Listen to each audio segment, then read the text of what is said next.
Hey, welcome to Massive Iron Live, the place where we kill all your gains by doing all that crazy stuff called exercise. How you guys doing? Welcome to Massive Iron Live, the longest running lifting podcast in the history of the universe. I'm not sure why my microphone was muted, but I apologize.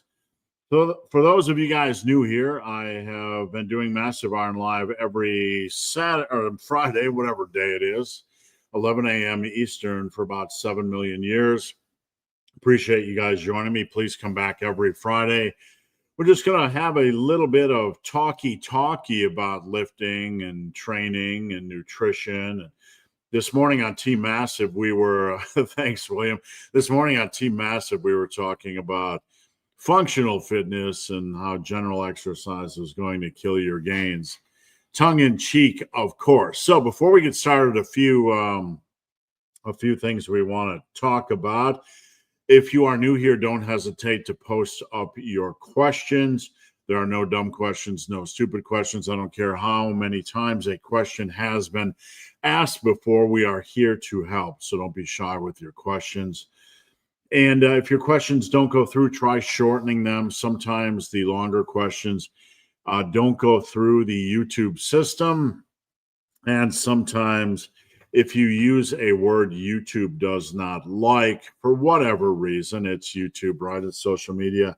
It will filter your comments. So if it doesn't go through, try rewording things. How is everybody doing? I am just having a wonderful time right now with my training, with my diet. Everything is just absolutely nailed, and I'm super happy.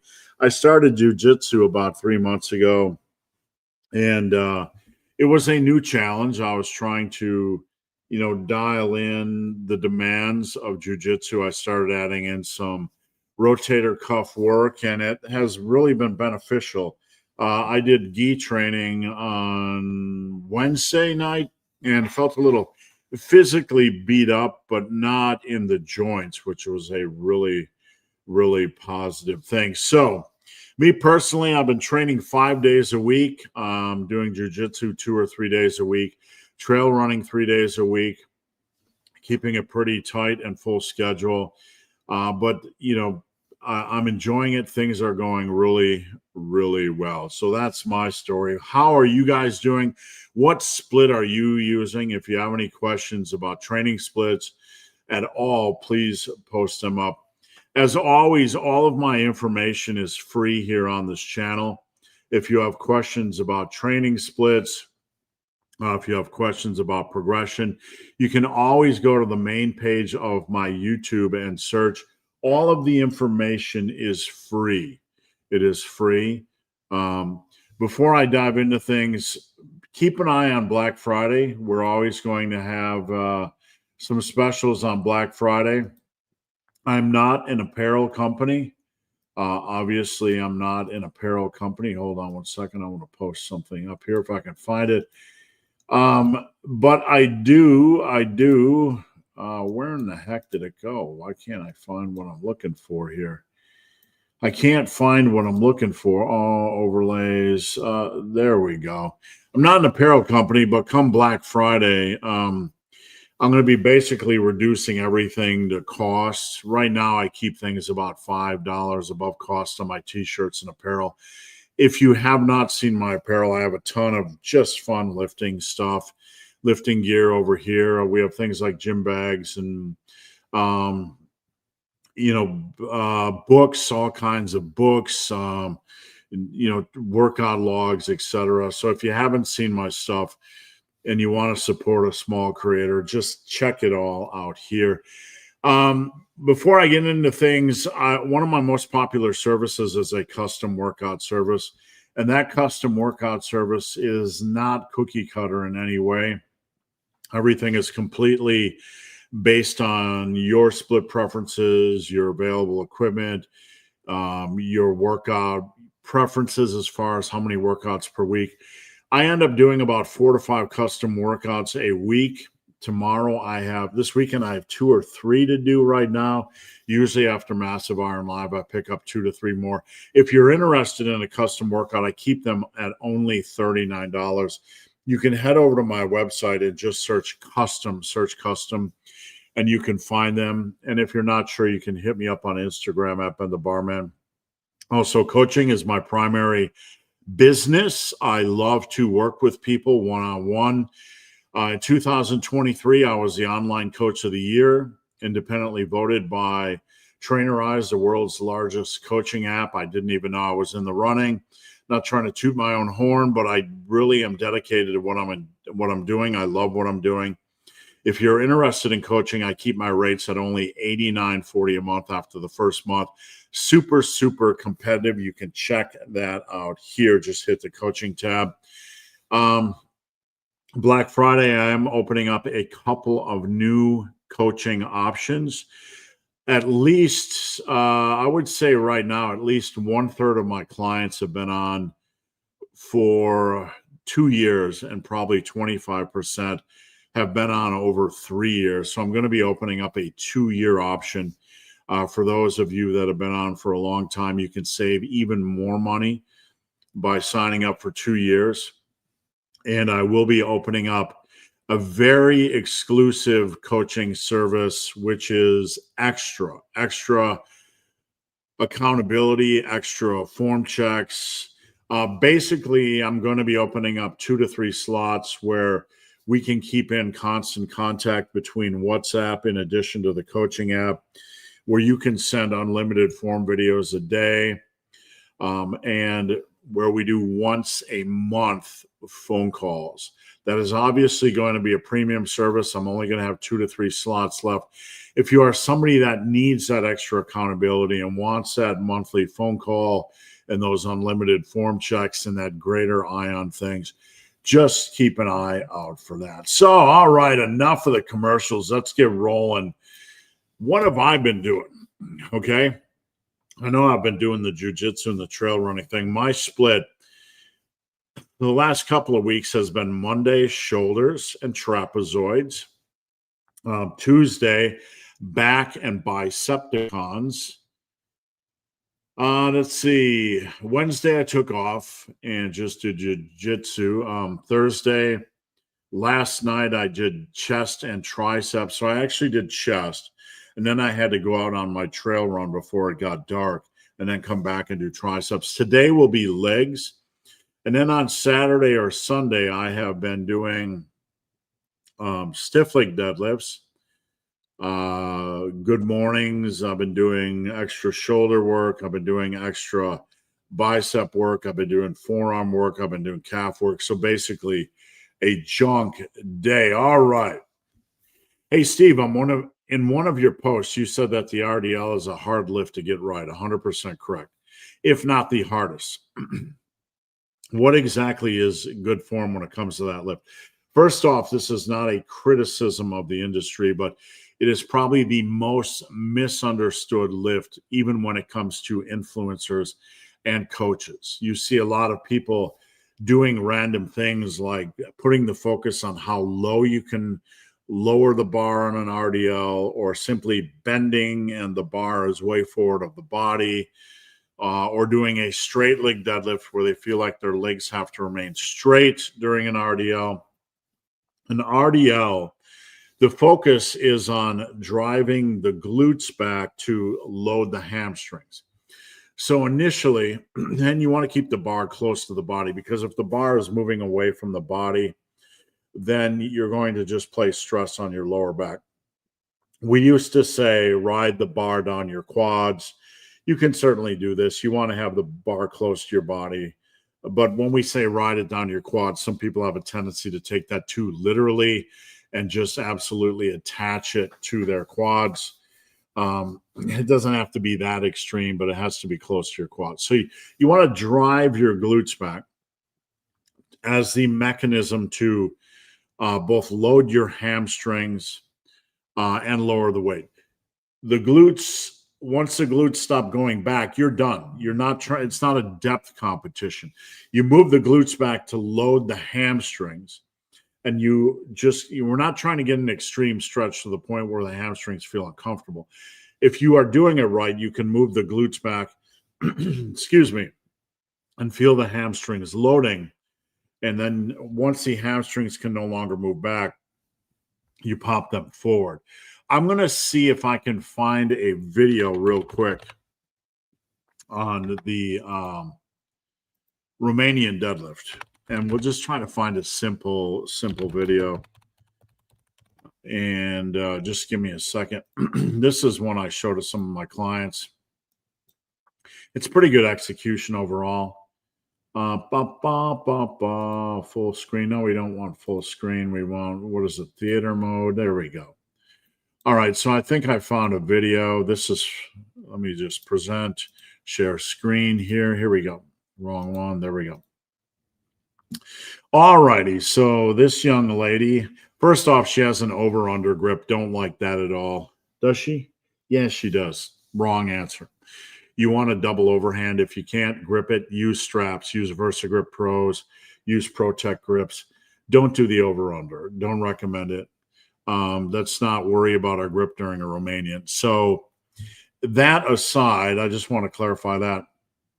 We want to watch her. You want to push your glutes back while keeping the bar close to the body while loading the hamstrings. So let's see how she does. See that perfect execution, driving the glutes back to lower the weight, driving the glutes back to lower the weight, and keeping the bar close to the body. It's not a straight leg or a stiff leg deadlift. The knees can bend it to accommodate the hamstring stress. See how she's pushing her glutes back? Pushing her glutes back. Notice when her glutes no longer move back, right there, she's popping back up. Glutes back, pop up. Glutes back, bar close to the body, pop up.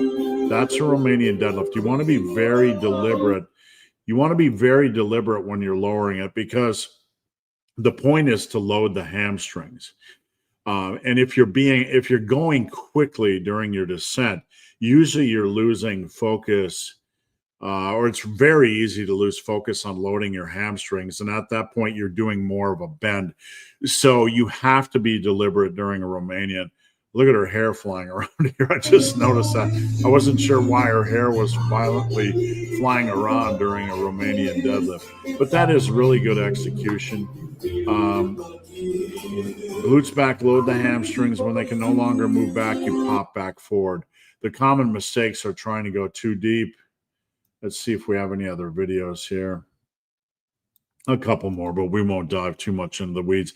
If you guys ever want me to look at your Romanian, just send me a link. You can send me a link here. You can paste it into the comments. I'd be happy to look at it, either an Instagram post that I can see or a YouTube video.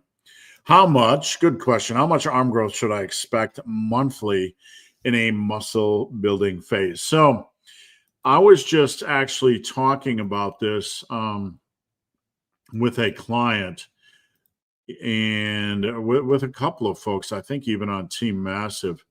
Let's see, here we go. Let's bring the old calculator up. What I'm about to say is not a hard carved in stone rule. It is just general advice. And I mentioned this yesterday in my YouTube video. And if you haven't watched it, please go watch it. I would appreciate the support. Every minute counts. So let's say you start at 12. Let's say you start at 13-inch arms. This is the normal range that men start. And we'll talk about women here in a second. If you only add a ½ inch on your arms a year over 6 years, you will add 3 inches to your arms and you'll likely be at 16 inches. If you started with 12-inch arms, you're probably a little bit underweight and you're probably going to be at 16. So minimum, if you add a ½ inch to your arms, you're going to get 16-inch arms pretty quickly. Even 8 years, if you added ½ an inch to your arms, or if you added a ½ inch to your arms, you could add up to 4 inches in 8 years. That's a long period of time. But look, if you started when you were 18 and you ended when you were 23 to 25, with 17-inch arms, 17 and a half inch arms, you're a monster, man. You've pretty much capped out 98% of your natural muscle building potential. You're doing great. So a half inch is kind of the minimum standard, okay? Like a half inch to your arms a year. That doesn't seem like much, but that is the muscle building process. And honestly, if anybody, tells you any differently, they're not being truthful with you. This is the nature of the muscle building process.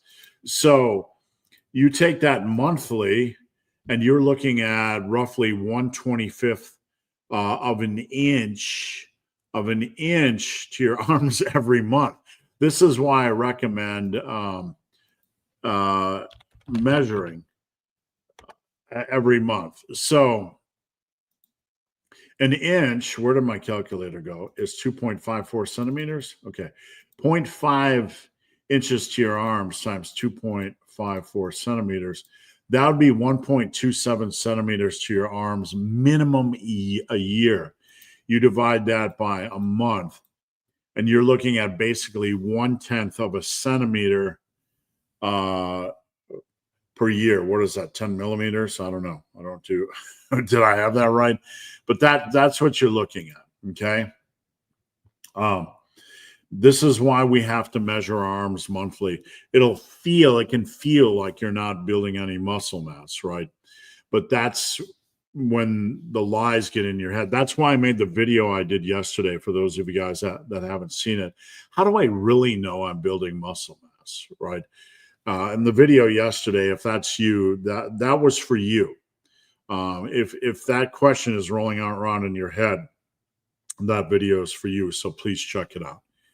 Big Ernie P. How's it going, Ernie? Good morning. Let me get a drink here. This Massive Iron Live is sponsored by Purple Monster. Not really. I'm just drinking it.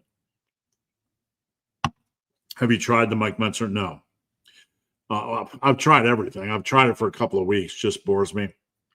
I'm actually having on my to-do list how I would do one set per exercise. It's a minimal type of program. The only thing I can really tell you regarding this type of programming is this isn't criticism. This is just my analysis from somebody that's been doing this a long time. Understand, I used to listen to or read Mike's articles when they first appeared in the magazines. And back then it was very, very new information. We were all excited to read it. But over the last, 30, 40 years, you see a million conversations about it, but maybe two people that have stuck with this type of training over the long run. It's not convention. Anything can work if you work it hard. But the problem is it's not a fun way of training. Most people like to train more than that. Convention is generally more than that.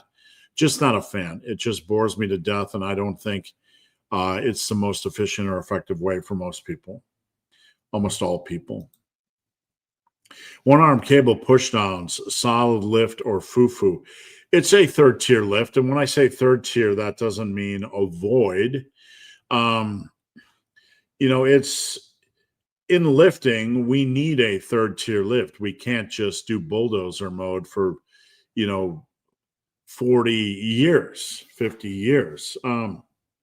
We need the big hitters that are going to zap 70 to 80% of our energy, 60, 70% of our energy, whatever. I'm not trying to make a formula, but you need a form of, decrease in intensity as fatigue mounts. So as fatigue goes down, we need to accommodate with exercises that still allow us to work the body with the amount of energy reserves we have left. And we also have to keep in mind that we can't just punish, grind. The body is with the big compound movements.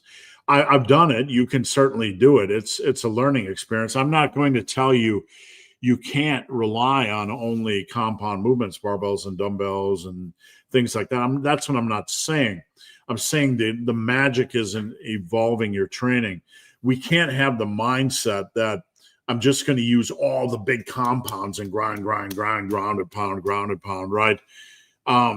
That's a good starting point, if that's you, but you have to be willing to adjust rather than stick to pure dogma. Anyway, long story short, there's room in your workouts for one third tier, lift for every muscle group each week. Nothing wrong with that. I did dumbbell kickbacks last week, which I would consider a third tier lift. I've done single arm cable pushdowns before. I just don't particularly like them. That doesn't mean you can't like them. We all have exercises we like, and that's a big part of the equation. I don't like front squats. That doesn't mean they're ineffective or inefficient. They're a good exercise. I just don't like them. And I completely forgot to talk about overhyped muscle building exercises. So I'm gonna get into that once we get to the break where we hit 11 p.m. So hang tough. I'm going to get into the overhyped muscle building exercises. I wanted to talk about that, and I completely forgot because my mic was muted. So why don't we take a break right now, and let's talk about overhyped muscle building exercises. I posted this in Team Massive, and I posted this in the community posts here on the YouTube, right? Oops, where did you go? I lost it. So I'm going to bring up some of the commentary, and we can kind of look at things a little bit. Overhyped. So let me pull it up a little bit. We're going to talk about overhyped exercises just for a moment. And I want to hear what you guys have to think. I want you guys to leave a comment. Is it overhyped? Is it not overhyped? I'm just going to run through this really quickly. I want you to list the most overhyped muscle building exercises and listen to what I'm going to say. Here is what I mean by overhyped. They might be good exercises, but they either take too much time or energy, are extremely difficult to master or progress with, or just have some aspect that makes them highly uncomfortable, unusual, or just frustrating to perform consistently week after week. For me, something like front squats would fall into this. Look, nothing against front squats. Great exercise for your quads, right? But in coaching, I find that 98% of people fall away from front squats. I have one client, Jim, who has stuck with them for quite a while, and they work for him. But a lot of people struggle with the grip. They struggle to figure out the grip, and it just gets aggravating, or progression, just starts to chew up their back. So it's a lift that gets a lot of hype, and it's a good lift, but it is a lift that, compared to the amount of people that stick with it, compared to the hype, that's why I would consider it overhyped. Does that make sense? So Liam said front squats. I wouldn't say they're overhyped. I'm sure they would be highly beneficial if I persevered more. Let's see. Reason things are overhyped is because they work. True. But that's why I put the caveat in here that they're either hard to progress on, hard to nail form, etc. If you nail form on anything, it's going to be beneficial. Let's see. We're all different. The gorilla glute press. I'm not sure what that one is. I'm not even sure if that's made up. Bench press just doesn't feel right. Because people are obsessed with it, I understand your personal turnoff, but that doesn't, in my mind, make it. It's a super effective exercise that really technically isn't that difficult. Skull crushers can be very, very hard on the elbows. Hip thrust, I would say, is definitely in the conversation for a very, very overhyped exercise. It receives a lot of hype. It's not that it can't be effective, but it sure does receive a lot of hype, doesn't it?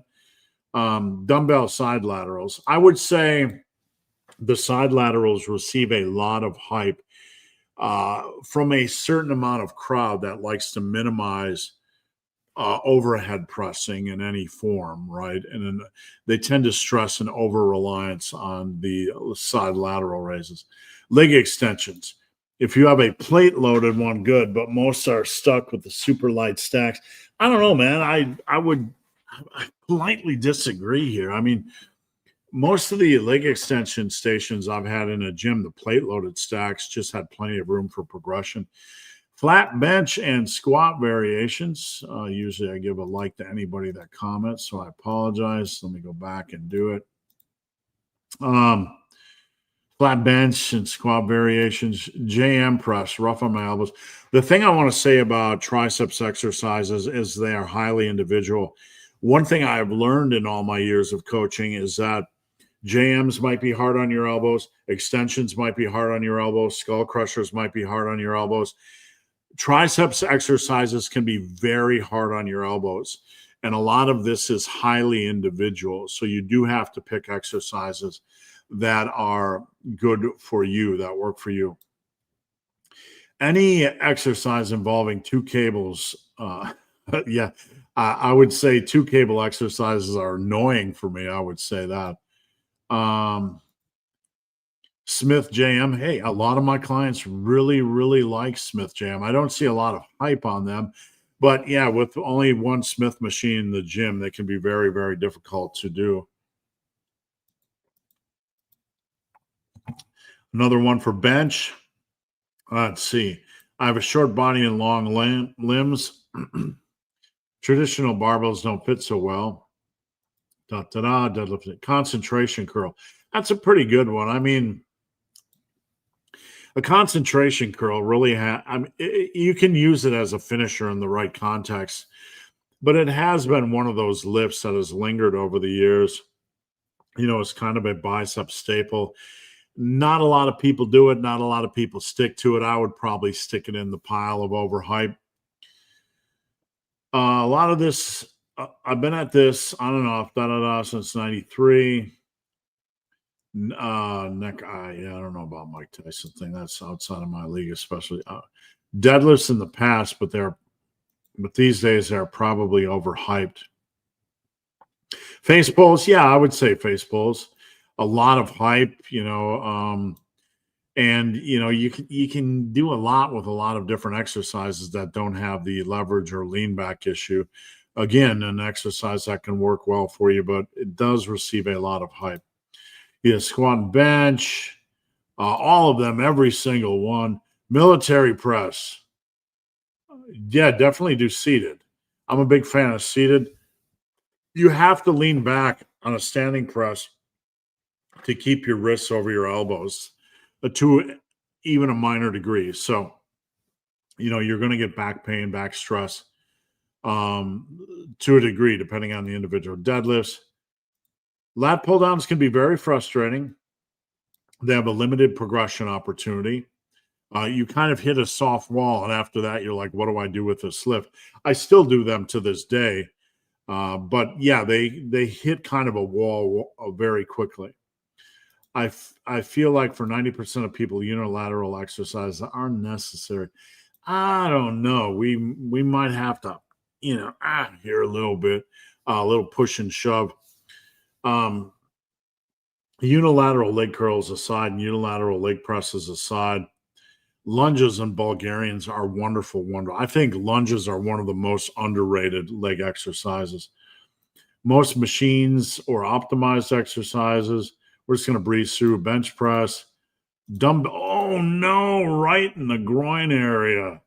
Yeah, you can do the same motion on a cable machine, but that doesn't make the dumbbell curl. Oh, you hit me right below the belt there. Belt squats, man, oh man. A lot of people love this, man. I've not seen a lot of belt squat hate, but a lot of this can be due to the actual machine and the starting position. I agree with you. We had a belt squat at my old gym, and it started so low I couldn't get it hooked. And you're talking to somebody that had been squatting for 35 years until that point. Another punch at conventional deads. Biceps isolation exercises to be not worth the setup. I don't know, man. I don't know. I spent a year at my strongest not doing biceps exercises, and I lost an inch on my arms. I'm not one to overwork the arms, but you do need a little bit. I want smalled triceps. I want smalled triceps. Assuming meant smaller, but I need to keep a press for underdeveloped shoulders. You need to keep a lot in the mix for underdeveloped shoulders. Another one for conventional dads. Squats are very, very hard to master for most people. And that's not something you hear a lot on the internet, but it's true. Conventional dads, Bulgarian split squats. Let's see. Bench squat day. Oh, they're going after the big four. BTN.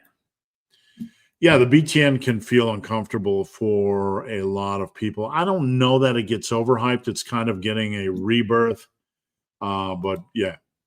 All right, guys, that's it. Let me know your thoughts on the overhyped exercise conversation. Let's get back into the questions.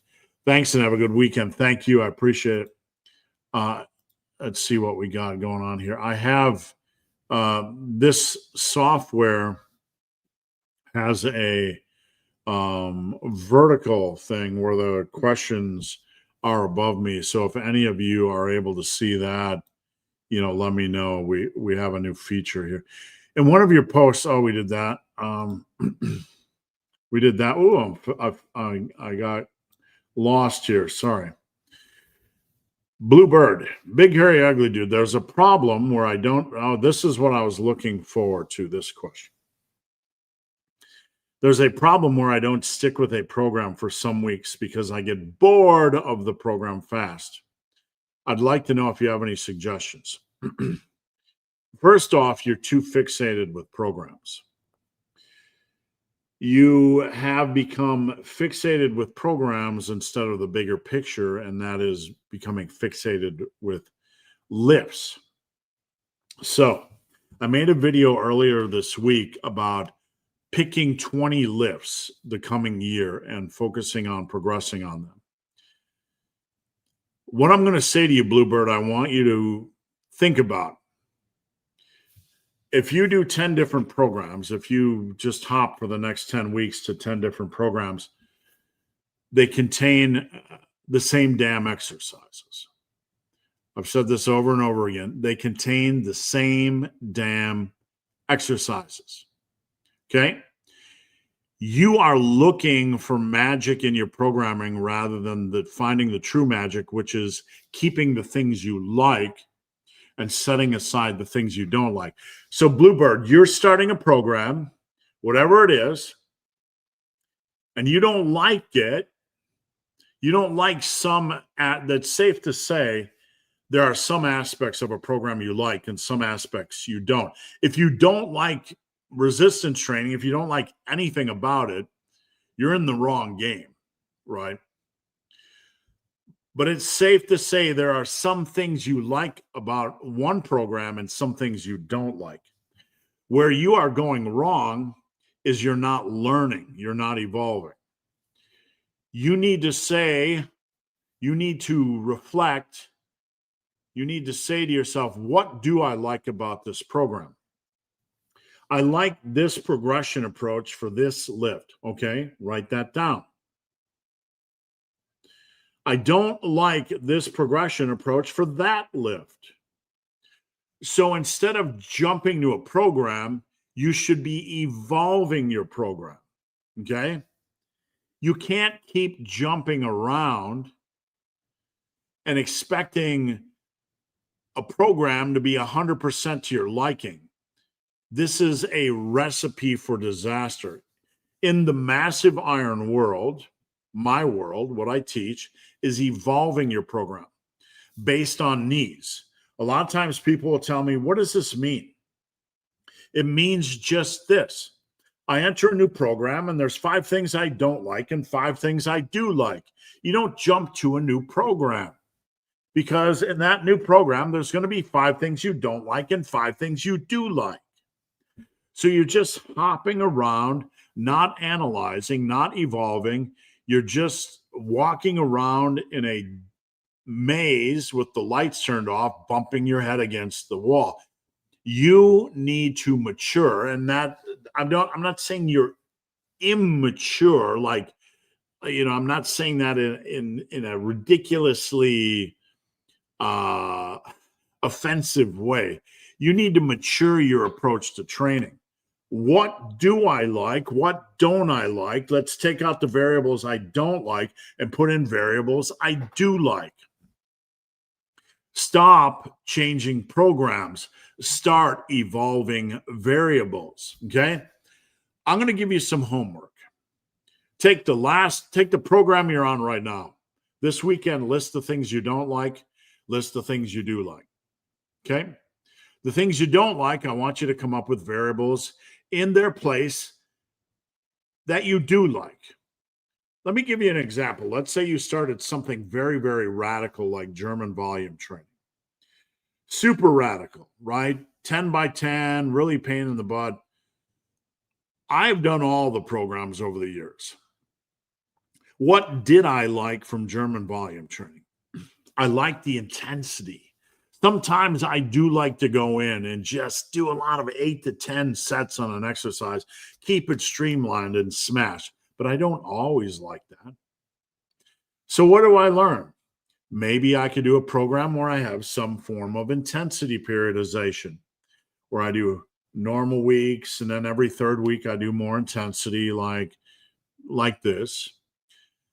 Maybe I learn I like higher volume on overhead presses, but not on squats because I'm sore for 800 straight days.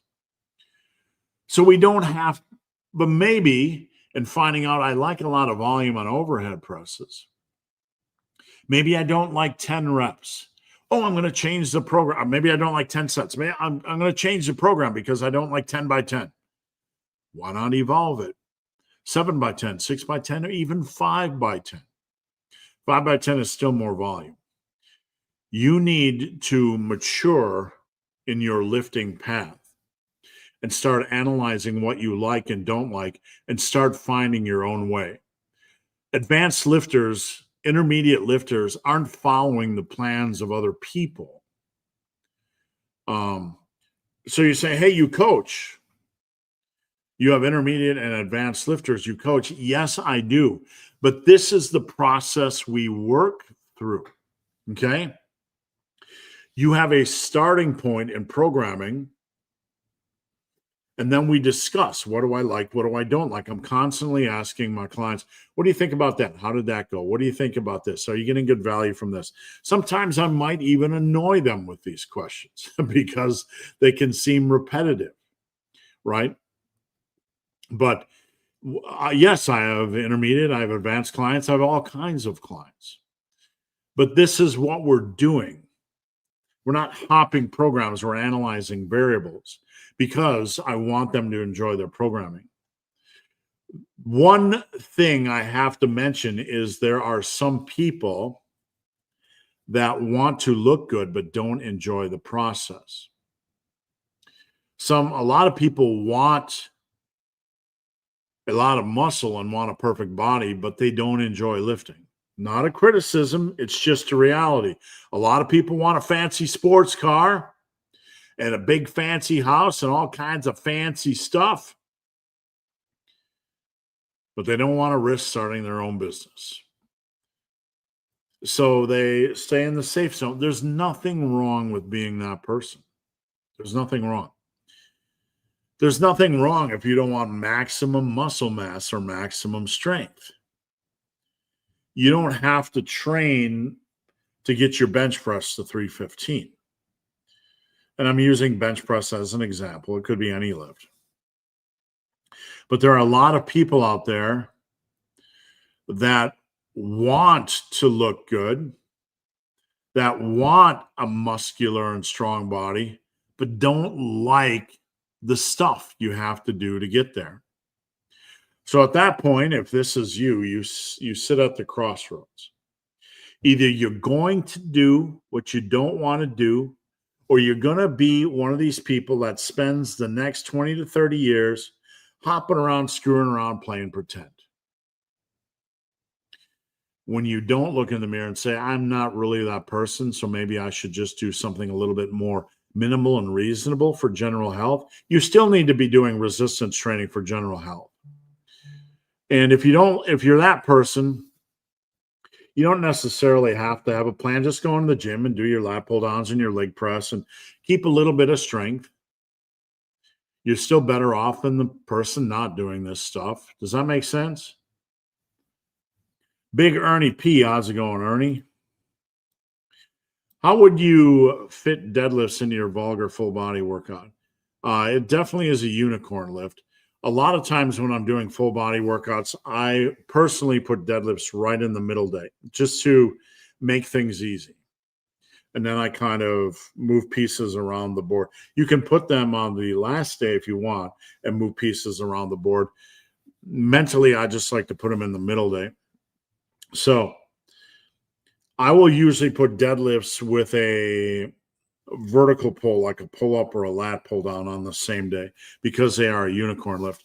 Because you have that extra lift on the middle day, then maybe you want to put hamstrings as bookends on the opposite days. So you have like leg curl, deadlifts in the middle, and then maybe glute ham raises or some other hamstring exercise. Or you could put deadlifts in the middle, and then maybe on Monday you could put a rear delt exercise, on Friday a trap exercise. You have those two other slots to kind of bookend that unicorn lift. That's how I kind of approach it. Does that make sense? So on chest, I'm going to have chest every day. Delts, I'm going to have delts every day. Quads, I'm going to have quads every day. Back, I'm going to have back every day. So I got these 4 major areas of focus: chest, back, quads, and delts. And then to these 4 exercises daily, I'm going to add in a 5th, which is the deadlift. Okay. So all of a sudden, I have 5 exercises in the middle day and 4 on the bookend days. So on the bookend days, that's a good slot to fit in, like hamstring work, which you probably don't want to do 3 days a week if you are doing deadlifts, because deadlifts are going to indirectly work the hammy whammies. Does that make sense? Let me get a drink. Good questions today, guys. Keep them rolling. Obviously, we want control and safe reps, but is mind-muscle connection overrated?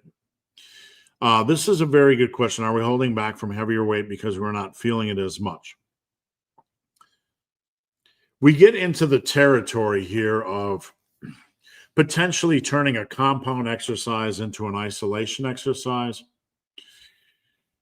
What I mean is that we can deball, we can casterize, right? Castration, an exercise to the point where we're taking away its potency. You can take a bench press and completely turn it into more of an isolation chest exercise. The question is, should you? The question is that the best way? Very, very good question. When we do this, we have a tendency to change form. And when the weight is light, we're changing form to accommodate the feel. When the weight is light, this is generally okay. When the weight gets heavier as you progress, if you're turning a bench press into an isolation or a squat into a quad isolation, as the weight gets heavier, you're probably going to put some weird stressors on your joints. I don't believe for the big hitters, you should focus on feel specifically. And there's caveats here, because I can do a dumbbell row and feel my lat and back. Okay. Back is different. I don't have to turn it. It's almost essential on the back that you focus on proper feel and execution. So you aren't just pulling with your biceps. Okay. Because we can't lump every exercise and every muscle group into the same boat. That's the beautiful thing about lifting. Not everything's the same. When you have people out there that will give you black and white answers to this question, they're not being honest. They don't really have, they're just putting everything in a black and white box. Does that make sense? So with the back, you have to focus on driving your elbows and shoulders back. This doesn't mean we're turning it into an isolation exercise. It means we're We're not just being sloppy and relying or overly relying on the biceps, because you don't want to do a 100-pound dumbbell row and have it biceps focused and be sloppy. So the back is a little bit different. On the chest, doing bench, doing squats, doing an overhead press, you just want to keep it natural. When you take these big compounds and you make them unnatural, or you try to tweak them, then by nature, if we're taking these big lifts and we're making them unnatural, or not keeping them in a natural just position where we are natural execution position, we run the risk of increasing a lot of stress, adding a lot of stress onto our joints and connective tissue. Does that make sense? So for the big hitters, you don't want to take a compound and turn it into an isolation.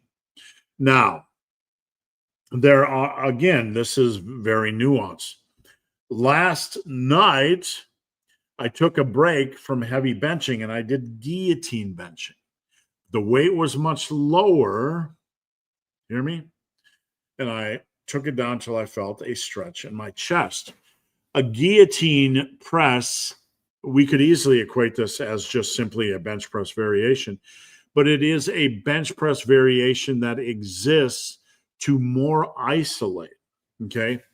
So if you want to take a bench press and more isolate the chest, I would say you still need a big hitter in the mix, like dumbbell bench, like regular bench. But then if you wanted to do a few sets where you really just focused on feeling that chest stretch at the bottom, you would have to drop the weight a little bit, not arbitrarily so, but so you could properly focus on hitting the chest without placing an unnatural amount of stress on the bench. So on the joints. So we have to differentiate here. There's a lot of art in this. Does that make sense? So in the lifting community, in the lifting world, we become so science-based or so black and white that we forget that there's a spectrum here. Hardcore bench, which I like, maybe guillotine bench, which is very focused on isolating more the chest, but we're reducing weight. There's a spectrum here. The question is, how can I find the proper balance to maximize muscle mass in this spectrum? I think it's better off having a wide-pronged approach. Having a bigger hitter, like a bench press or a dumbbell bench press, where you are focused just on getting stronger and not turning it into an isolation. With that said, many, many years, I have finished my bench press work and done a guillotine press, or done a controlled bench with a stretch with less weight where I'm doing higher volume. So it's kind of a mechanical step down with more focus on feel. So I think you need it. It's a good idea to have a broad plan of attack, a big hitter, and then you can have a step down exercise. You don't have to do 2 bench variations. You might do this with dumbbell bench. You want to keep the dumbbell bench natural, but like maybe doing a barrel press where it's more focused on, it's a mechanical step down from the dumbbell bench, but it's more focused on getting a stretch at the bottom. Many of my clients do this. I don't talk about it specifically as being a mechanical step down, but this is a case of taking a dumbbell bench and incorporating a variation that is more of an isolation. I hope this conversation is very nuanced, but I hope what you can take from it in all of this is that black and white answers in lifting generally are very, very naive or completely missing the bigger picture. There's a lot of nuance here and a lot of gray area, and we have to be smart with it. But when it does come to our training, we need to have a really, we don't need to overstuff our programming. but we need to maybe have a little bit of this, a little bit of that in there, right? The power muscle burn system, you have the big power movements, and you have more of the muscle or the volume movements, and you have more of the lighter finisher, more, isolation type of movements. So we have lower ranges and mid ranges and higher ranges and big compounds and moderate compounds and room for mechanical step downs and lifts, and then room for finishers or rest pause. We have a little bit of everything. And this, can you get away with doing this without doing this? Absolutely. I mean, there's many, many ways to do things, but I think overall, this is a really solid and smart way to approach training. Was thinking of while doing rows, but could not apply to other movements. Rico, how's it going, Rico? Good to see you, my friend.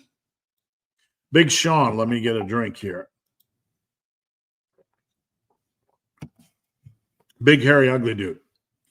I prefer to work out at home versus the gym. No problem.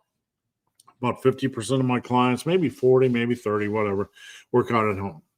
I have adjustable bench, dumbbells and barbells, no fancy schmancy machines. Would I have few sets of RDLs? Good enough, yeah. I mean, that's a good starting point. Definitely good. I mean, are you trying to be Mr. Bodybuilder and build the world's biggest hammy whammies? If not, a couple of sets of hammy whammies a week is fine. Big Justin Jones. How do you make sure your clients train hard enough? I look at their numbers first and foremost. If I don't see the progression sets ever moving, like if I had a beginner that came to me and we just worked on all straight sets, like 10 reps, 10 reps, 10 reps, and every last set was a 10, and every last set was supposed to be pushed for maximum safe quality reps, that's a red flag. And then I will see this on one client at any given time where they're not pushing the sets. And I'll ask, hey, how you doing? Are you just I'll say, keep your focus on pushing those last sets for maximum safe quality reps. And then their next workout, they didn't. And then I'll kind of gently remind them. And their next workout, they didn't. And then I'll kind of gently remind them. And then their next workout, they didn't. So we start to see a trend. Once I this isn't a criticism, but once I remind somebody and their strength levels are beginner, once I remind somebody and their strength levels are beginner and you see a trend that they're not, something is broken. So that's when you have to dive in deeper as a coach. As a coach, I just don't make assumptions. People have bad weeks. People have sleep deprivation weeks. People have job stress. People are learning the demands of an exercise. So we don't remain reactionary as a coach. We think, okay, we watch for trends. Part of the reason I will say, hey, just a reminder to push all the last sets for maximum safe quality reps is to not just inform and to see how they do next week, but to educate and to turn over stones to hear maybe a client say, I tried this, but on this happened, or I couldn't because of this. I am working with a client, right? This isn't some manipulatory process. I'm trying to guide them, and communication is vital. I couldn't because of this, or I'm afraid because of that, or I didn't have the right feel on the seated cable row. So I'm going to wait next week, and then we'll see. That's fair. This is the coaching interaction. The other way I look at hard training is through video. A lot of my clients send a lot of video, and a lot of them just hear over and over again, hey, man, that looks brilliant. That looks really good. And they might be thinking, why isn't he saying more? Because your form is good. It's where I want it to be. Trust me, if it's not, I am going to give you pointers, and many of my clients know this. Many of my clients will know that on 2/3 of their lifts, I'm not really saying anything, making any adjustments. But on 1/3, I might be making constant form advice, like on the deadlift or the RDL or whatever. So that's another way. So those are the two major ways. I'm looking for feedback. I'm looking for effort. I'm also looking for passion, right? Some people just hand in a workout, and that's okay. Not everybody is super chatty, but some people are like, yeah, man, gotta progress. I like to see that passion. But a lot of people have passion, but they aren't vocalized. They aren't vocal people. As a coach, we need to reach everybody. We need to meet everybody at their level, right? So I'm not here to make assumptions. So those are two big ways. Richard, good morning. The story of the week. I'm always unprepared. I'm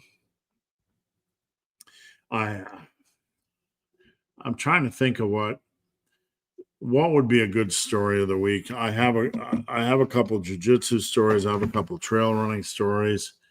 But this is a lifting channel. So I guess the only thing that comes to my mind is one thing I want to stress. I come up with a lot of training ideas, splits, protocols, exercises, variations.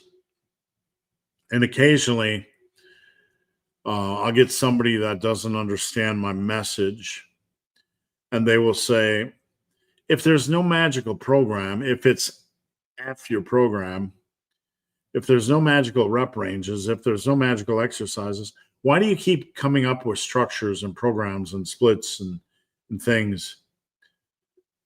The main reason is to give you guys options that you might like, that you might want to keep in your programming. Like earlier in the podcast, in the live, we had the individual bluebird that didn't like sticking to a plan, right? And I told them to find things you like. Giving people option, like I'm trying in my world to have you walk in, not to some type, here's starting strength, here's strong lifts, right? I'm not being critical of these programs. What I'm saying is, if you walk into the starting strength world, let's think of this as like an outlet mall, right? Your wife wants you to go shopping, or your boyfriend wants you to go shopping, or whatever your thing is. But instead of being an outlet mall with sunglasses and shoes and all this kind of happy hoo-ha, we are going to the outlet mall of gains. And every store is a different brand, so to speak.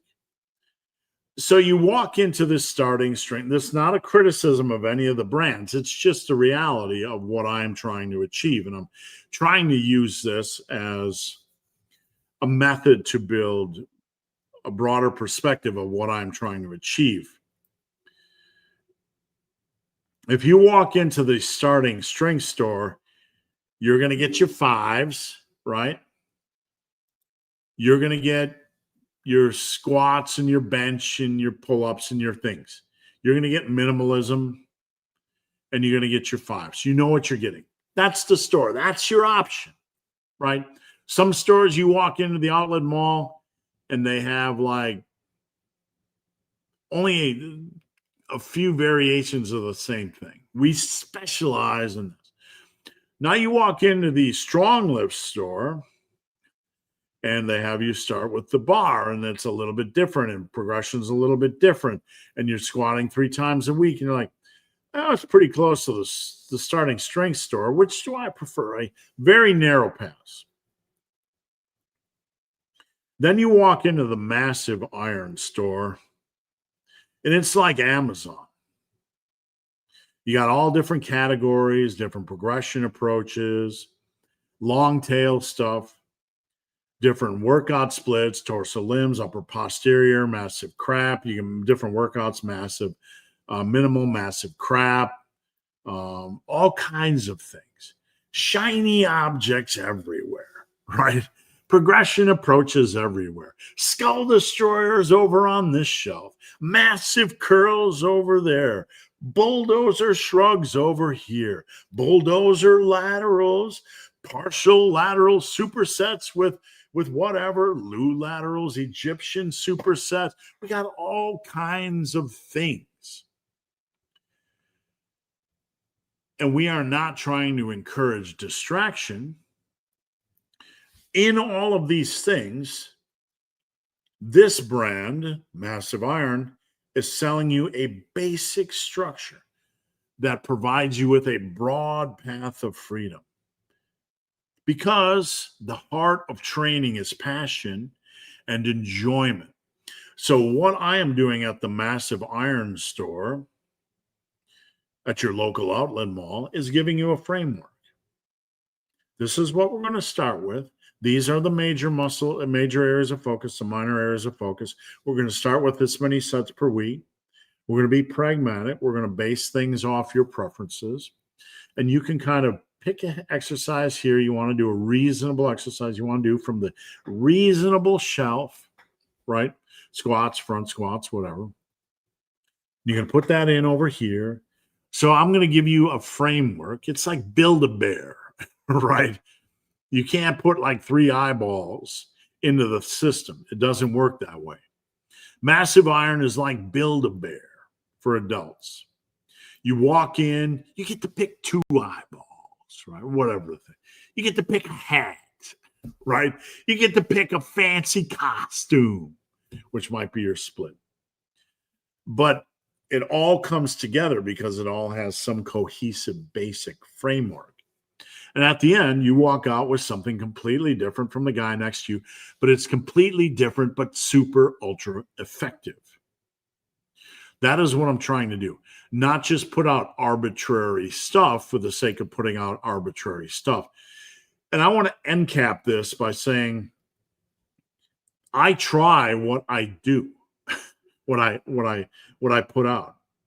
The first time I ever did bulldozer laterals, I remember where I was. I was in a gym with Mark Lobliner in North Carolina when I worked for Muscle and Strength. He didn't know who I was at the time. It was the first time we ever met. I was at his house. We were doing a workout. He didn't know. I was just some schmuckleberry with a mid physique. I started doing bulldozer laterals because something in my brain clicked that day. I remember the gym. I can see it in my head. I started doing them, starting off the offside. But I'm like, whoa. And all of a sudden I'm doing 50s and 55s and 60s. And I'm testing this. I'm like, I got up to 70s on the bulldozer laterals. And he laughed. No disrespect meant to Mark, but he laughed. What are you doing? I mean, we all do that when we see something different. You know, like, you ever seen one of those videos, those fail videos on TikTok or wherever, Instagram, like when somebody does something crazy and they fly off the thing and they crash and you don't know if their neck is broken and their friends laugh and then their friends assess. Like, ha, ha, ha, you nearly killed yourself. Are you okay? Right? It's kind of that way in lifting. When we see a new lift, we're like, ha, ha, ha, what the heck? What do I think? Right? It's kind of the same thing. So I remember where I was when I created all of this stuff. I have put the miles in the gym. I'm doing it. Sometimes I'm just coming up with it I'm trying things. Some things I like, some things I don't like. Here in the Mad Scientist Lab, I spent a year doing rest pause training, bulldozer training, before I ever put it into an article. It's not like I said, hey, I like DC training, but I'm going to adjust it just to be different. No, I went in and I'm like, I like doing it this way. I like doing that way. And then I tried it for a year. The drunk Russian, I ran that for a while. Full body. That was full body 5 days a week, where I was squatting every single day. I didn't just pull it out of my butt for some influencer clicks and views. And I want to stress that. This was back around 2007, 2008, 2009. There wasn't any YouTube channel and there wasn't any influencer culture. Back then, I was just lifting, trying things. And that's what I do to this day. I don't want to be an influencer. I don't want to just come up with random new crap. The problem is, you have a lot of influencers and fitness celebrities that are just coming up with crap for views. 3 game-changing chest exercises that will change the game, that will change the game, right? And you look at them, you're like, these look dumb AF, right? These look really like the curl press. Like, what? We couldn't come up with 100 better exercises than the curl press. Fail boat captain, right? You know what I'm saying? Just influencer stuff. Crazy stuff for the sake of crazy stuff. Do whatever you want. Try all the stuff. Do all the stuff. Well, it says we're having trouble streaming to Facebook. Whatever. Don't care. So try all the stuff. But at the end of the day, I want you guys to understand that the stuff I come up with isn't just arbitrary and random. There's a lot of stuff that I try that I don't like. But everything I put out is so you can build a bear, build a gains. Big Justin Jones. Do you think it's important to no? This is a concept. You don't desensitize muscles just so you don't. Like, let's take a couple of weeks off to desensitize our muscles, so when we come back, they'll be hyper, sensitive and really responsive. That's a nonsense concept. For the steroid users, you might need a period of time where you desensitize your receptors so they are more sensitive to your abusive steroid levels. But no, this is a nonsense concept. It's completely not needed. It's not part of the game. It provides no value. Just keep your natural rest and deloads when you need to. I wouldn't go about it because it's nonsense. Richard, what's the best advice you would give on each of these topics? Work, friends, love, and family. Whoa, let me swallow a little bit of caffeine on that one. Work. If you are in a work environment that you do not control, you need to look in the mirror and understand I don't control it, but it should not consume my soul. You cannot control the people around you, so let it go. You can only do what you can do, so let everything else go. You show up and you do your job, and you are not uncaring, but you understand what you can control and what you can't control. If you go to work and expect everybody to have the same work ethic as you, or the same point of view as you, or the same work approach as you, you are setting yourself up for a lot of stress. You go in and you be a professional, whether you are serving burgers or selling shovels at Menards or whatever the heck you are doing. So you can sleep well at night. If there is a fire, you let the person that puts out the fire know, but it is not your job to save people, to change people. It is your job to do your job. Many times at work, all it is just a wah, wah, wah, wah, wah festival, right? So-and-so did this, so-and-so. Like, can I introduce you to the human race? You have a lot of people that don't do what they're supposed to do. You're not going to change them. Why are you taking on this stress? Friends, the biggest cancer you can have is keeping friends that try to pull you off or away from things you enjoy.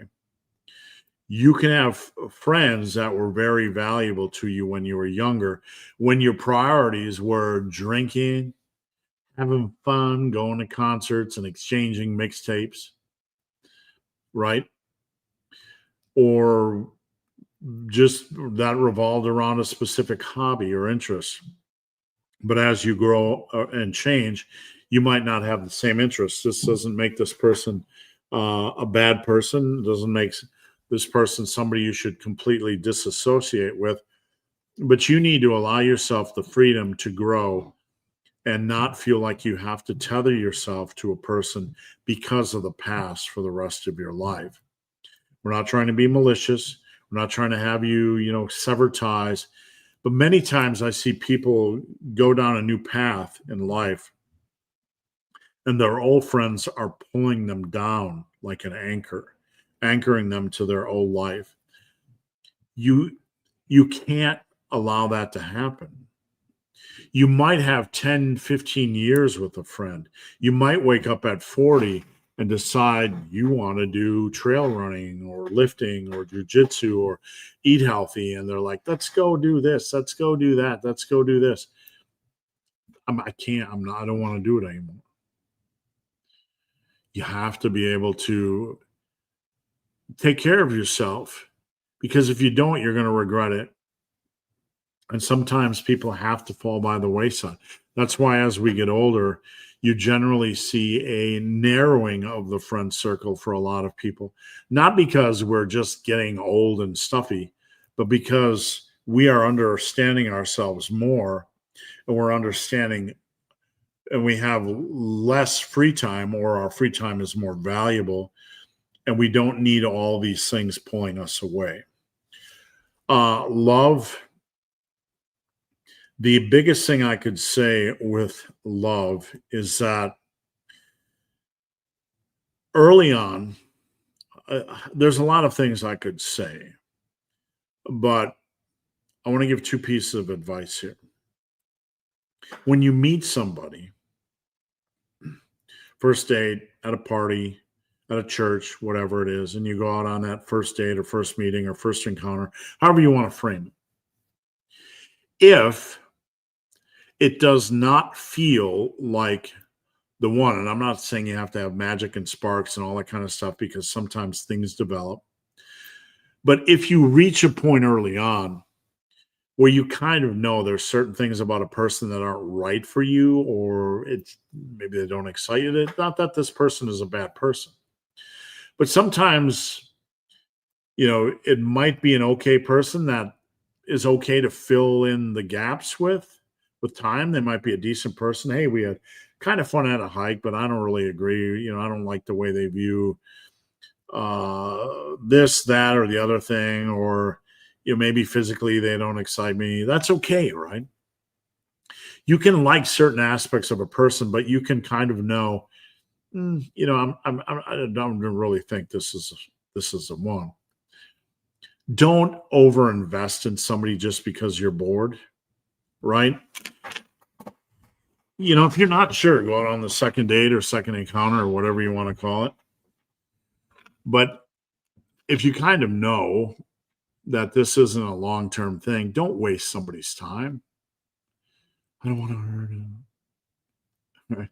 That's their deal to process.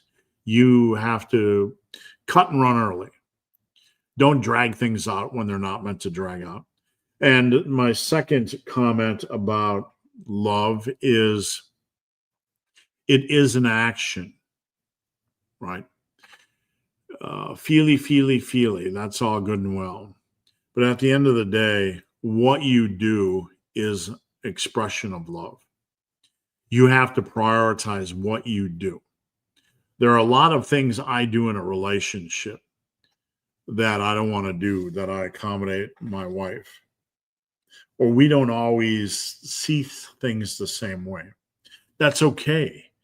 We do not always see things the same way. Like overstuffing the garbage can, right? Your partner might overstuff the garbage can. It might drive you crazy.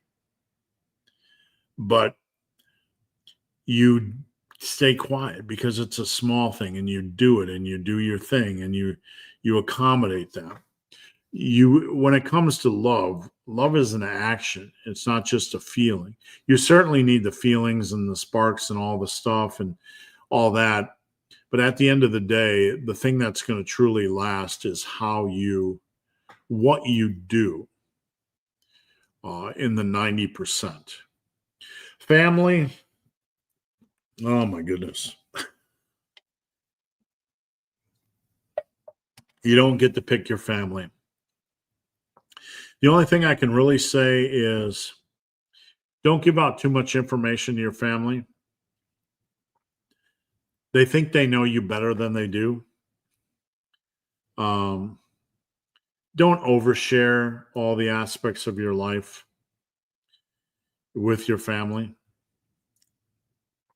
And, when it comes to getting along with your family, just be very diplomatic. Don't speak as much. Don't talk as much. Don't overshare. Be diplomatic. Be friendly. Enjoy the time together. Enjoy the common bond. But, what I do for a living is very weird. Like imagine moving in somewhere and like your neighbors and they're like, what does he do? Tiki-taki videos? And he coaches what? Your family is going to be even more critical. No matter what you're doing, they view you as a certain way, like that 13-year-old kid that was picking his nose in class or whatever.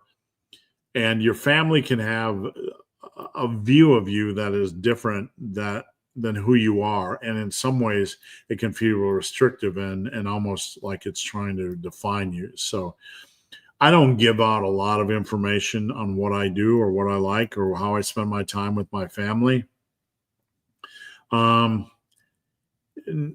Just because sometimes family can be some of the biggest judgers or overly critical. That's not you, or you're doing what, right? Big Billy Baker, how's it going? Elliot, happy damn Friday. Good week, Steve. What's the word? Good to have you here. Thank you for being my coach. Great to have the big, hairy, ugly dude in my corner. Thank you, sir. I sincerely appreciate that. Anybody that takes time to say thanks means the world to me. And I appreciate the opportunity, loving the program and watching it evolve based on needs. Thank you, sir. Underrated home gym equipment you love. Definitely the leverage squat. Leverage squat, leverage squat, leverage squat. One piece of equipment I would get. Well, I would save every penny. I would save your kidney on eBay. Get a leverage squat. Absolutely wonderful. Wonderful, wonderful, wonderful piece of equipment. All right. Wow, we had a lot of good questions. Normally, we're only to this point like 30 minutes in. Now we're an hour and 18 minutes in. Great questions today. Let's roll. Rico, how's it going? Rico, good to see you. Jeffrey, good to see you. Shelly, good to see you. On my 55 weighted vest walk while listening. Great, man. Appreciate it. Crazy that I get used to walk around with this weight. Yeah, imagine being like a fatty like I was, 346. Good to hear, man. I appreciate you taking the time to tune in. That intro music gets me pumped every time. The song is called Flack, and you can actually find it on Spotify. It is a song I wrote way back in the 90s, the music for it. And it has been updated. But yeah, that's the song I wrote. It's on Spotify. I actually have a Massive Iron, playlist on Spotify. You can just search Massive Iron. It's music I listen to when I'm lifting. Are any of these lives happening? I just commented on the other. I have a new setup where it does a vertical and horizontal. I'm not sure if that messed things up or if it's actually running two lives on YouTube at the same time. It's the same live. I don't actually know how it works, to be honest with you. I'm just checking out my YouTube right now just to see what it's doing on the back end. It gave me the ability to do. It looks like we have two lives. One that is a vertical and one that is a horizontal. It's actually the same thing, which is really, really weird. StreamYard gave me the option to do a vertical and horizontal, and I didn't, maybe they are two different videos, but they're the same thing. I don't know how it's working. I got to figure it out. What rotator cuff work are you doing? Nothing crazy. I started with, I do band pull aparts, and then I do Cuban presses, very meticulous and slow, rotational. And then I'm doing club swings to kind of bulletproof the shoulder girdle. That's what I've started with. Big Ernie, glad to hear you're adapting to jiu-jitsu. Thank you, sir. Big Michael from Germany. Good to see you, Michael. Big Richard, I'm glad everything is going well. I hope your first jiu-jitsu championship is just around the corner. I don't know about that. I might consider competing in October. I want to train. I want to at least start to train like I might be competing. Big Billy Baker. Weight cuts suck. Yes, they do. And I find discipline is so much harder than training discipline. It absolutely is.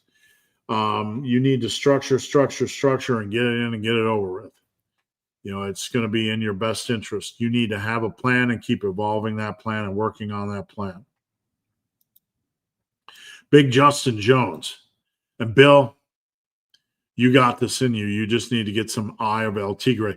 I want to buy some T-shirts and hoodies from you, but the tariffs are crazy. Yeah, I mean, it's always been crazy shipping to Canada. For the last 10 years since I've been selling stuff, it's always been crazy, so nothing I can do about that. I wish there was, but that's just, I mean, even 6 years ago when I would send a book to Canada, Canada was the worst. And I don't know why. I don't understand. I'm not a political guy. I don't get into politics or tariffs, but I do know even 6 years ago, if I was trying to send a book to Canada, it would cost a fortune. B. Crow. Getting back to lifting after being out of the gym. The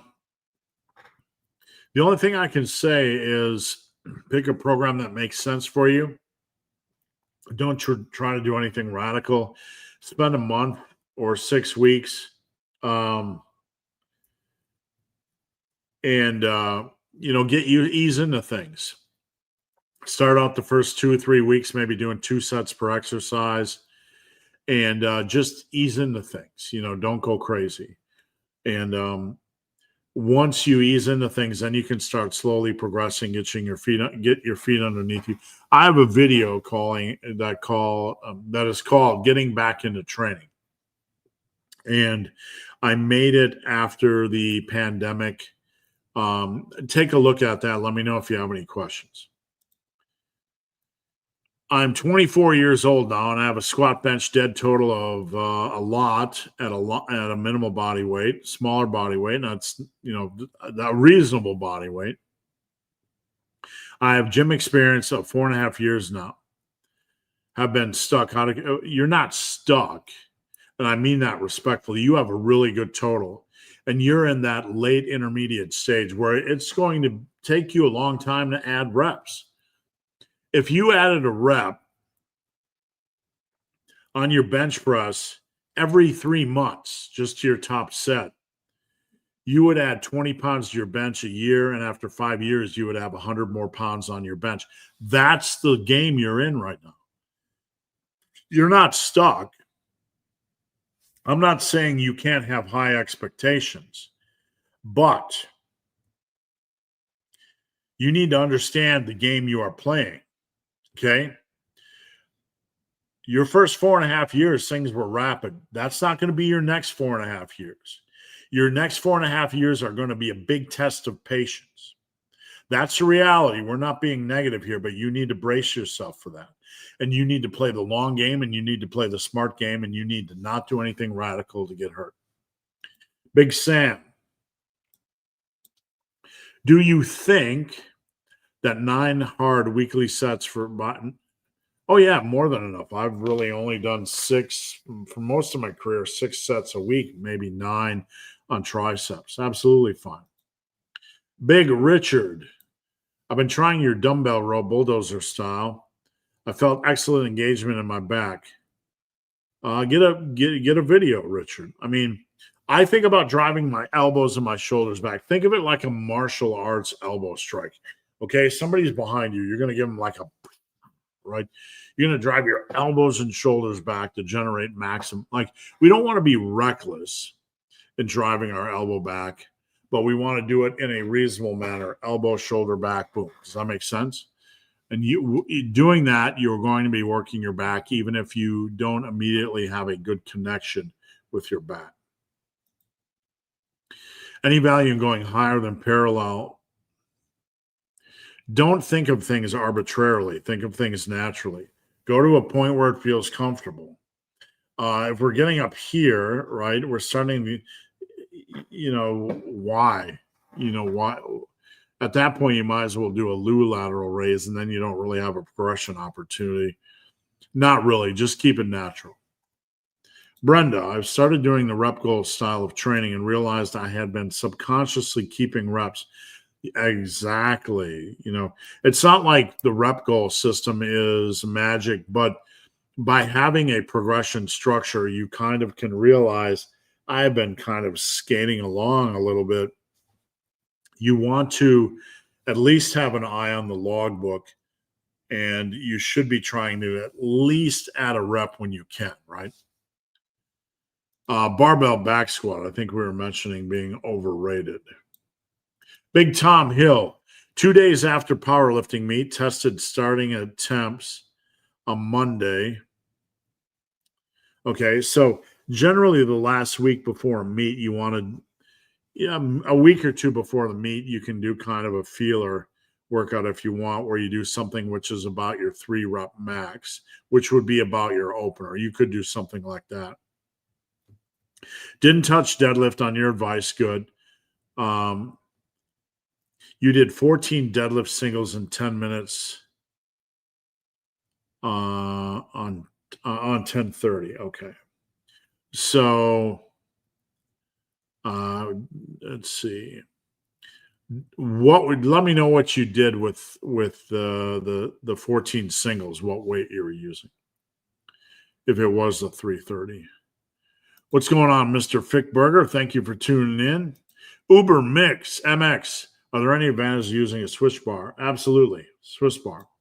That neutral grip can be easier on the shoulders. Anytime you force yourself into a fixed grip like this feels more natural, right? This feels more natural than this, right? So the Swiss bar can feel a lot better on the shoulders for a lot of lifters on overheads and on bench. So there's no real downside in using it as long as you enjoy it. Good morning, Big Charles. Good to see you. Have been doing an upper-lower 8-day split for months, but now battling through salmonella poisoning, so took 10 days off. Muscles are noticeably flatter. Yeah, I mean, you're not lifting. Normally we're lifting. We're in a constant state of repair and recovery and minor degree of muscular inflammation. I wouldn't say you have low glycogen levels, but if you're not eating, enough, you probably do have low glycogen levels. You might even have lower sodium and electrolyte levels. Take about 10% off of your lifts, ease into things, get your diet back up to speed, and you should be good to go. Big Tom. Already entered the powerlifting meet, want to drive up numbers from now to then. That's fine. You need to find a program you like, and you need to just attack it, and understand that like the last 4 weeks before a powerlifting meet, your goal is to kind of reduce last 4 to 6 weeks before a powerlifting meet. Your goal is to kind of reduce fatigue a little bit. Could be up to 8 weeks. So you're not going to be building a lot of strength before the last month or 6 weeks before powerlifting meet. So your goal is to be healthy and reduce fatigue. Big Ryan, good to see you, Ryan. Thanks for tuning in. Big Paladin.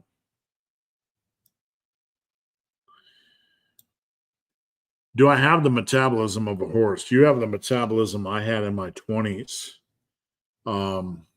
I had a crazy metabolism in my 20s. I could literally eat all day. But I think I was a lot more active, starting around age 27. I thought my metabolism tanked, but I think I just started to move a lot less. Big Tommy Hill, according to aiming to deadlift over 450 before I turn 70 next September. That's really good goals. So we're looking at about 1,100 pound total. Doing a powerlifting meet every 3 months is not, look, man, if you're enjoying it, do it, right? It's doing the meet itself is not going to inherently drive your strength levels up, but obviously the programming you're doing is driving your strength levels up. So the program is the magic. Just don't feel compelled to compete that often. I'm not telling you not to, because the older I get, the more I want to. Like with jiu-jitsu, I'm just getting into things, but I have that fire and I do want to compete. I don't want to compete to beat somebody. I want to have a goal. I'm 58 years old. I like to aim high, not to become a world champion or not to even win a match. I could enter my first competition and lose. Who cares? Right? But I want to keep moving forward with things I like. So if you like competing every 3 months, go for it. But just know the downsides. Competition in jiu-jitsu, in trail running, and endurance running, and powerlifting does have downsides. That is the intensity, exertion intensity. To piggyback off your response you gave Bluebird, and we were talking about program hopping. What is your favorite combination split? Like ones that combated your dislikes and likes into one routine.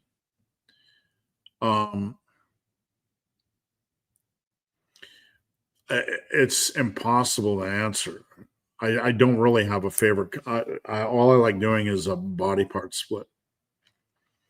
Most people, like a lot of my clients, like the upper posterior. Some don't. Upper posterior is a very popular split because not everybody likes doing leg days. It's having 2 leg days and having 2 upper days. The push-pull legs, a lot of people like push-pull arms legs. I have an upper posterior full body that works really well for 3 days a week. So you do an upper, chest, shoulders, arms, posterior, legs, back, and then full body, whatever you want in that last day. That's super popular. Since you mentioned German volume training 10 by 10, I know you say it is too much. I didn't say it was too much. I said it was too much for me on squats. What would you say is the safe upper limit on a single lift like squats? That's going to be highly individual, but I will say once you get above 3 sets, I can do 3, I can do 4, but beyond that, you're probably going to be sore for a lot longer, depending on the individual.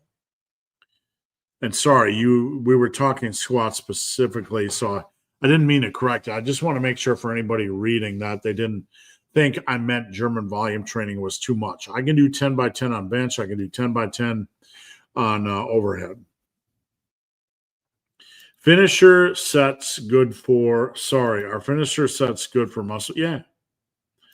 When you have that last little bit of 10%, everything contributes to muscle building as long as it's in the right context. The whole finishers don't have value. It's just ignorance. We have to feel things out and have a bigger picture. I like doing finishers when I have a little bit of extra energy just to get it out and just thrash a muscle at the end of a workout. You don't have to do it, but when you feel like doing it, just do it safely. Different muscles respond to different types of rep ranges. It's not as simple as that. Every exercise you will find feels better or worse for you in different rep ranges. Like pendlay rows, I like 6 reps, maybe 8 reps max. I don't like 10 or 12 reps.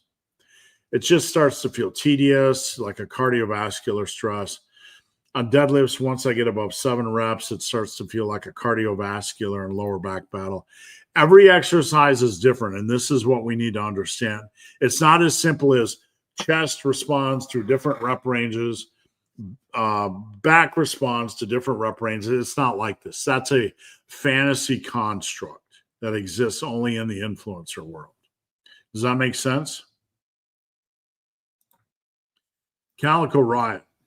My triceps take multiple days to recover from a 4-bull or 4-set bulldozer or rest pause protocol. Does it make sense to swap it with delts on a torso limb so it doesn't mess with it? You don't want to be training triceps the day before a press workout. So I would have to see the structure of your program. RDLs, I would have to see the structure of your program. I would just have to see them. They are going to go into a limbs day, but I would have to see how you're running your program. All right, let me get a drink. Let's say peak bulk maintenance was 3,500. Coming out of a cut, where would that maintenance likely be? You said maintenance was 3,500, so I don't understand. If your maintenance is 3,500, coming out of a cut, your maintenance would be 3,500.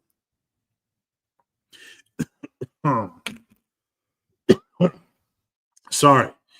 If what you're saying was your bulking calories were 3,500 and you were gaining weight, that would not be your maintenance. So just for confusion's sake, or just for clarity's sake, if you're saying you were bulking at 3,500, coming out of a cut, I would probably hit like 3,100 just to see where things go and then adjust from there.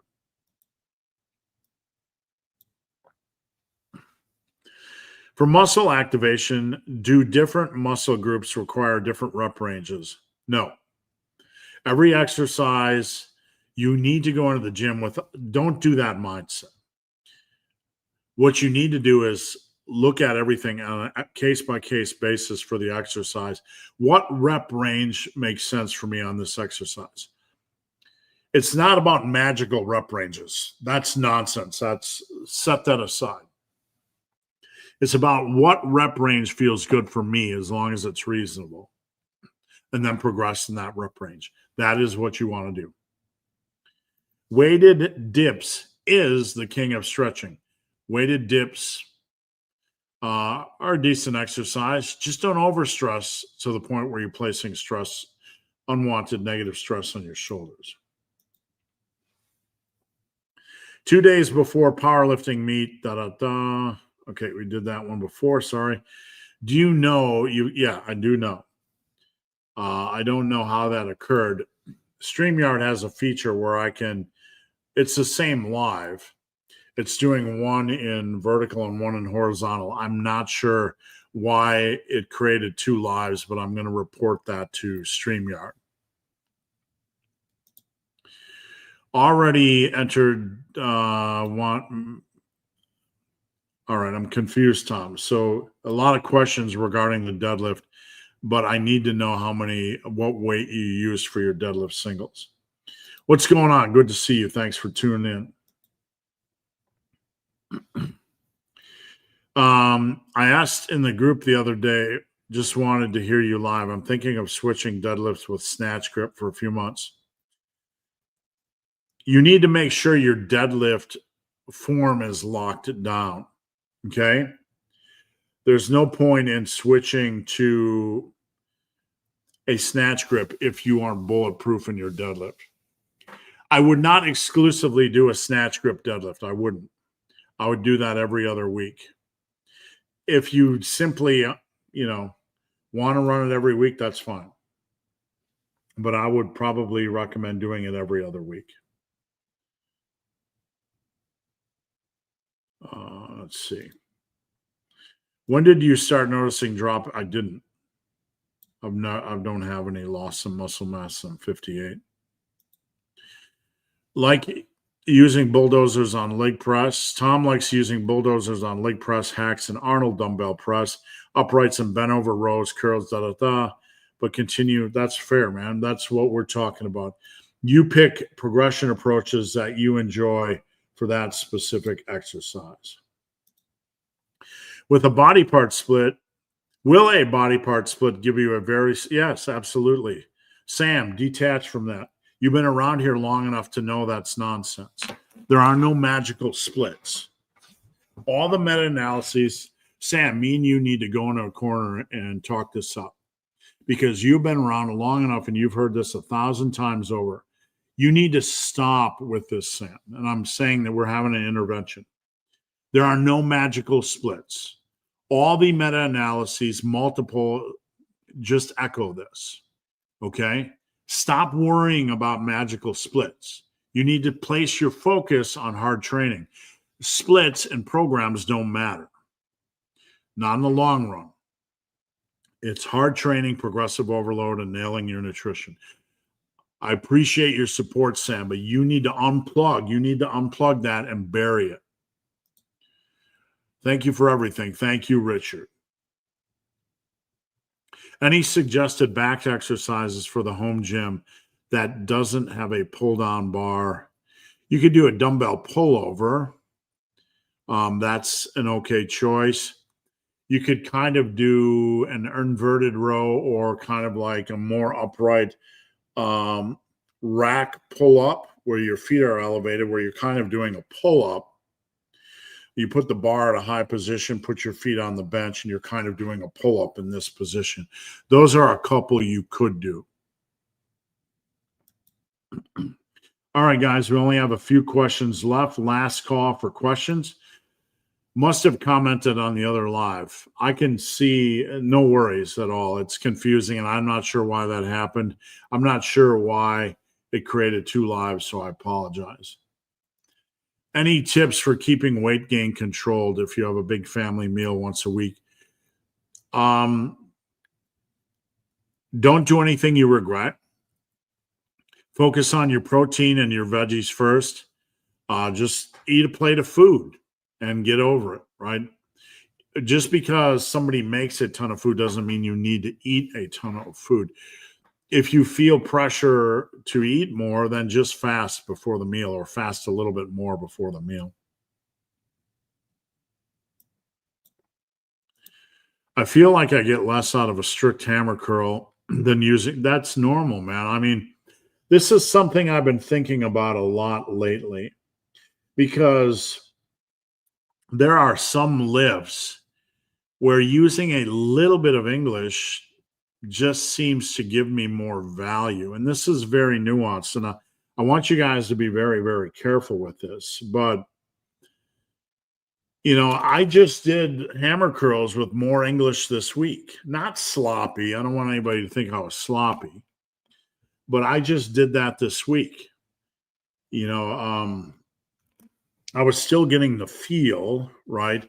But sometimes I feel we can over mechanicalize a lift to the point where we kind of take away some of the stress. I think we can come to a point where it's good to focus on control, right? It's good to focus on and learning good control. But once you get to the good control, then you might want to find a little bit of weasel room, leg room, where adding in a little bit of slight English actually increases the intensity. It's definitely possible. Fick Burgers had me thinking, when client is sick and taking time out of the gym, really when anybody's sick, I tell them just to eat whatever feels good. Like if they want comfort food when you're sick, eat comfort food when you're sick. If you don't feel hungry when you're sick, don't eat. We're not worried about that. We're worried about getting healthy. When I am sick, I am a boo-boo baby. I like to eat everything, ice cream and nachos and all the stuff. So when you're sick, we're not thinking about that. We're just thinking about getting through. You bet. I appreciate you being here. Yeah, my clients hate 2 leg days. Yeah, I'm not doing the upper lower. Right? No way. 2 leg days is way too much. Thanks for clarifying about German volume. No worries. And thanks for, you know, at first I thought we were making a generalization. So you did 320-pound singles. and you did 14. 320 is definitely an easy opener. Easily you'd be able to hit 400. I'm pretty confident. After that, we just have to go with feel. If you notice a muscle is sore and weak, would you skip its work? No, I might want to reconsider my plan, because if you have too much soreness where you can't do the next workout in order, you might have a frequency that's not working for you for that muscle group. At this point, we need to do a deep dive into our programming and maybe adjust the frequency of that. What is English? It's a little bit of cheating.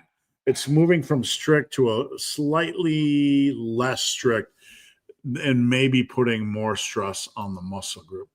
All right, guys, I'm out of here. It's an hour and 46 minutes. Please head over to my website, superlivingtoday.com. I have to rush out of here today because I have to take a dog to the vet. Thank you guys for watching. Please come back next Friday, and we are out of here.